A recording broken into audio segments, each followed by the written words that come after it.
श्री जगन्नाथ जी के इस रूप का प्रादुर्भाव सबसे पहले द्वारिका में हुआ। ये उड़ीसा बाद में आए, पहले द्वारिका में प्रकट हुए। जब प्रसिद्ध कथा है, भगवान की पटरानियों ने रोहिणी मैया से, एकमात्र रोहिणी जी ऐसी हैं जिन्होंने ठाकुर जी की ब्रज लीला, मथुरा लीला और द्वारिका लीला तीनों का दर्शन किया है। और द्वारिका में कोई भी नहीं है जिसने ठाकुर जी की तीनों लीला देखी है। इन तीनों लीलाओं का दर्शन श्री रोहिणी मैया ने किया है।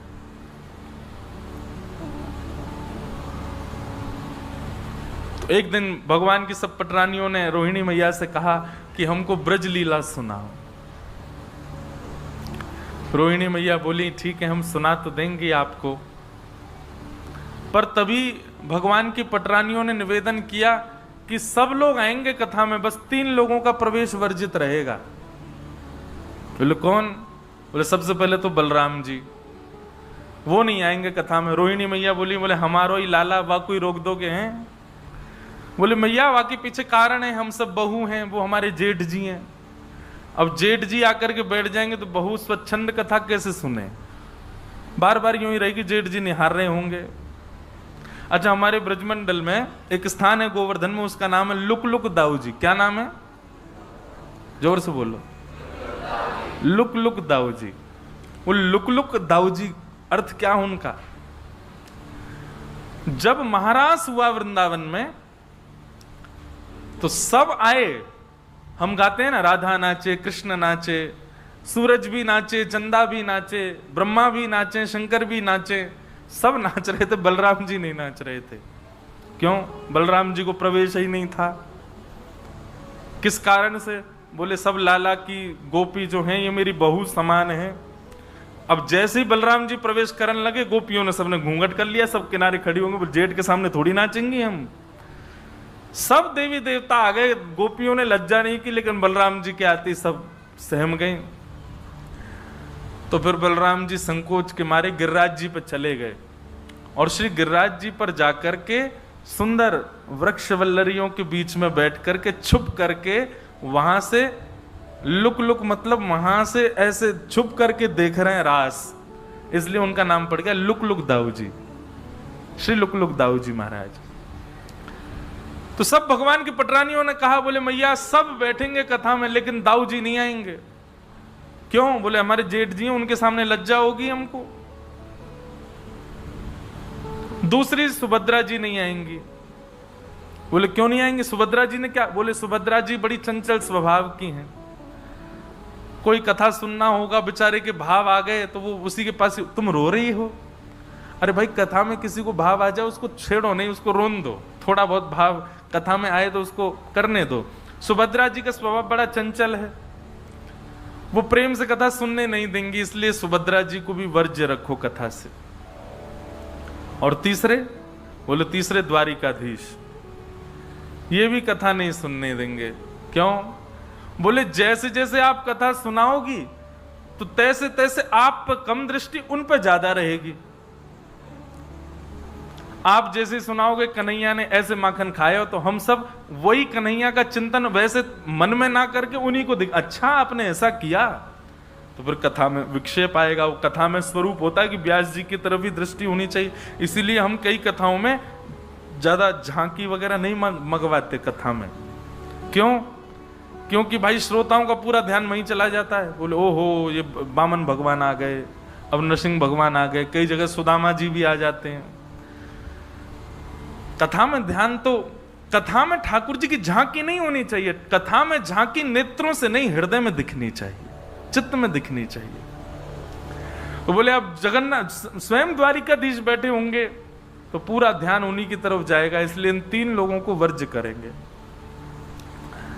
रोहिणी मैया बोली तुम द्वारिका में बैठी हो और द्वारिका में इन तीनों का ही राज है और इन तीनों को ही तुम कथा से रोकना चाहती हो, कैसे होगा ये? तब भगवान की सब पटरानियों ने मन बनाया और बोले योजना हम बनाती हैं, आप तो बस कथा की तैयारी करो। और सुभद्रा, बलराम जी और कृष्ण तीनों बैठे थे और सब पटरानियां गईं और बोली आप लोग अब बड़े हो गए, अब आप लोगों की इतनी गृहस्थी बढ़ गया है, लेकिन आप लोगों को खेलते हुए हमने बहुत दिन से नहीं देखा, चलो ने खेल खेल लो, कुछ क्रीड़ा करो। सुभद्रा जी को बहुत अच्छा लगा, बलभद्र जी को, भैया बहुत दिन से हम खेले नहीं है, कुछ खेलेंगे आज। ठाकुर जी बोले हाँ, हम भी बहुत दिनों से राजा राजा सब राजा धीराज ही बोलते रहे, आज हम खेलेंगे।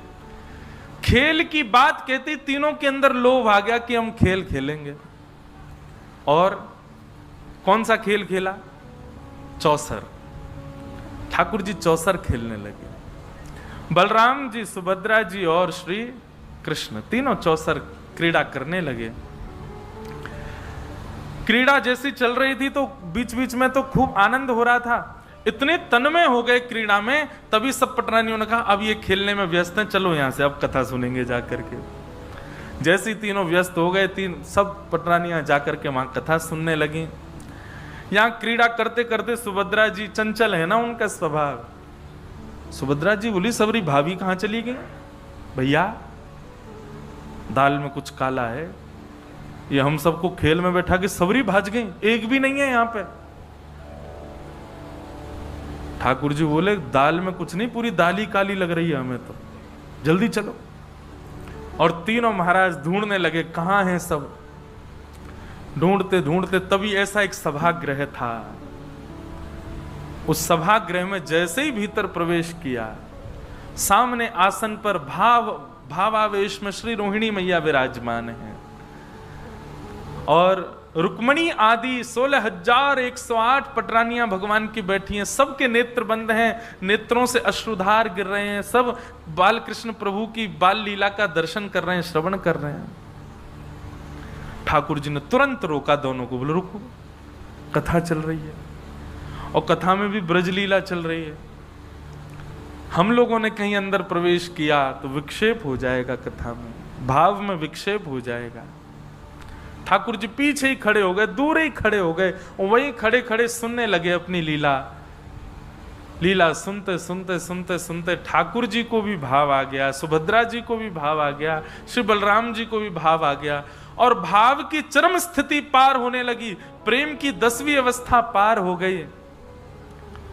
और ब्रजवासियों की याद में बलराम जी और सुभद्रा जी, बलराम जी और ठाकुर जी दोनों की भुजाएं खड़ी हो गई, मानो कथा सुनते सुनते ऐसा लग रहा हो कि सामने नंद बाबा खड़े हैं, यशोदा मैया खड़ी हैं, सब ब्रजवासी खड़े, अरे कोई इनको दूर मत रखो, हमारे पास ले आओ, हमारे हृदय से लगा दो। दोनों भुजाएं खड़ी हो गई, तभी प्रेम की अवस्था ऐसी पार हुई कि तीनों प्रेम विगलित हो गए। ठाकुर जी का मुख प्रेम विगलित हो गया, हाथ विगलित हो गए, चरण विगलित हो गए। जब ठाकुर जी के इस रूप का प्रादुर्भाव हुआ, पिघलने लगे ठाकुर जी, तब देवता त्राहिमाम करते हुए दौड़ने लगे। ब्रह्मा जी से जाकर के कहा कि कुछ करिए भगवान। ठाकुर जी नहीं तो देखिए अभी अभी जलाशय जल के भांति हो जाएंगे ठाकुर जी। तब ब्रह्मा जी ने कहा जब कथा में विक्षेप भगवान नहीं डाल रहे तो हम डालेंगे तो ठाकुर जी हमको शाप दे देंगे, कथा में विक्षेप डाल नहीं सकते तो क्या करें। बोले कोई कथा का रसिक जन ही जाकर के इसको संभाल सकता है। तब श्री नारद जी को भेजा गया। नारद जी महाराज आए और आकर के बड़े धीमे से रोहिणी मैया को कहा कि हे मैया, यदि आप थोड़ी देर और बोलती रही ना तो द्वारिकाधीश बलराम जी और सुभद्रा जी तीनों जल के रूप में ही मिलेंगे, रस के रूप में ही मिलेंगे, आपको प्रत्यक्ष दर्शन नहीं कर पाओगे। रोहिणी मैया ने सामने देखा, तीनों पिघल गए हैं, मुख पिघल गया, हाथ पिघल गए, पैर पिघल गए, वहीं कथा को रोक दिया। ठाकुर जी तो जिद करने लगे और सुनाओ अपनी ही लीला, पर तब रोहिणी जी ने कहा नहीं, अब कथा इससे आगे नहीं होगी। लेकिन नारद जी ने जाकर के प्रणाम किया और प्रणाम करते हुए महाप्रभु जी से प्रार्थना की, भगवान आपके स्वरूप की बलि बलि जाऊं, बस अनुग्रह इतना कर दीजिए। अभी तो आप अपने पूर्ण रूप में आ जाइए, अभी तो लीला चल रही है, परंतु इस रूप को कलयुग के लोगों को प्रेम की अवस्था समझाने के लिए, कथा की महिमा बताने के लिए, प्रेम के स्वरूप को दर्शाने के लिए और आपका भक्तों के प्रति, ब्रजवासियों के प्रति कैसा प्रेम है उसको दिखाने के लिए नाथ आपका ये स्वरूप कलिकाल में प्रकट हो और प्रकट हो करके जीव मानस का कल्याण करे। फिर स्वरूप तो ठाकुर जी का ये अनादि है, जगन्नाथ रूप कोई कलयुग का नहीं है, कोई सतयुग त्रेता, ये तो अनादि है। इसका कोई एक भाव नहीं कि उसी युग का है, अनंत है जगन्नाथ भगवान का स्वरूप। लेकिन कलयुग में मेरे और आपके ऊपर कृपा करने के लिए, इंद्रद्युम्न राजा पर अनुग्रह करने के लिए भगवान प्रथम तो नील माधव के रूप में आए और फिर नील माधव रूप से अंतर्ध्यान होकर के इंद्रद्युम्न राजा पर कृपा करने के लिए भगवान दारू ब्रह्म श्री जगन्नाथ के रूप में, वही स्वरूप जो द्वारिका में कथा सुनते सुनते प्रकट हुआ था, वही स्वरूप यहां व्यवस्थित हुआ। बोलो जगन्नाथ महाप्रभु की। कथा सुनते सुनते ऐसे हो जाएं, तब समझो कि कथा सुनी है। ये कथा के श्रोता का दर्शन है।